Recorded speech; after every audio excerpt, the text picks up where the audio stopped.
நாங்கள் எல்லாம் தமிழுள்ள மருத்துவ பிரிவால் ட்ரீட் பண்ணப்பட்டாக்கள் அதையும் சொல்லிக்கொண்டு மூன்றாவது வடக்கு மாநிலத்தில் இதுவரைக்கும் உங்களுக்கு 5 சுகாதாரம் சம்பந்தமான குறைபாடுகளை சொல்லியிருக்கேன். நலிந்தையா பயப்பட வேண்டாம், சொன்னதை தான் சமரைஸ் பண்ணுறேன். இந்த ஒரு வருஷம் அடித்ததை தான் திருப்பி சமரைஸ் பண்ணுறேன். நாவே பயப்பட வேண்டாம். ஜாழ்ப்பாணம் போதனா வைத்தியசாலையினுடைய ஊழல் உங்களுக்கு நேரடியாக கொண்டு தந்திருக்கிறேன். நீங்கள் ஒன்றுமே செய்யலை. அது பிறகு தெளிப்பளை ஆதார வைத்தியசாலையில் அக்கௌண்ட் திறக்கப்பட்டு அங்கே காசு சேர்க்கப்பட்டு அக்கௌண்ட் நம்பரோட கொண்டு தந்திருக்கிறேன். நீங்கள் ஒன்றும் செய்யலை. அதுக்கு பிறகு மறுபடியும் பொயின்பெட்ரோ வைத்தியசாலையில் 400 லட்சம் 388 லட்சம் ரூபா காசு அதையும் கொண்டு வந்து நான் உங்களுக்கு அக்கௌண்டோட கொமர்ஷியல் பேங்கில் அக்கௌண்ட் ஓப்பன் பண்ணப்பட்டு 2021 ஆண்டு ஆடிட் செய்யப்பட்டு வைத்தியர் கேதீஸ்வரன் அந்த காசை கொண்டு போய் கொமர்ஷியல் பேங்கில் போட்டிருக்கார்.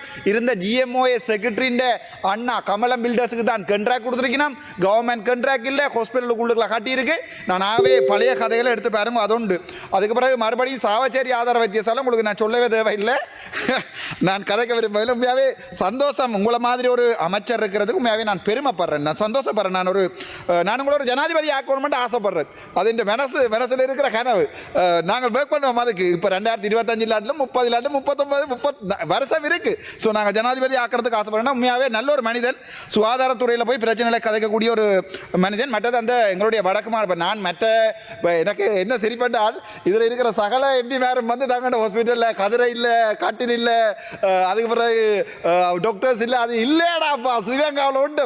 அதை போய் இல்லை என்று சொல்லி பிரியோசனம் இல்லை. அது இல்லை, அது எல்லாருக்குமே தெரியும். இங்கே ஒன்றுமே இல்லைன்னு தெரியும்.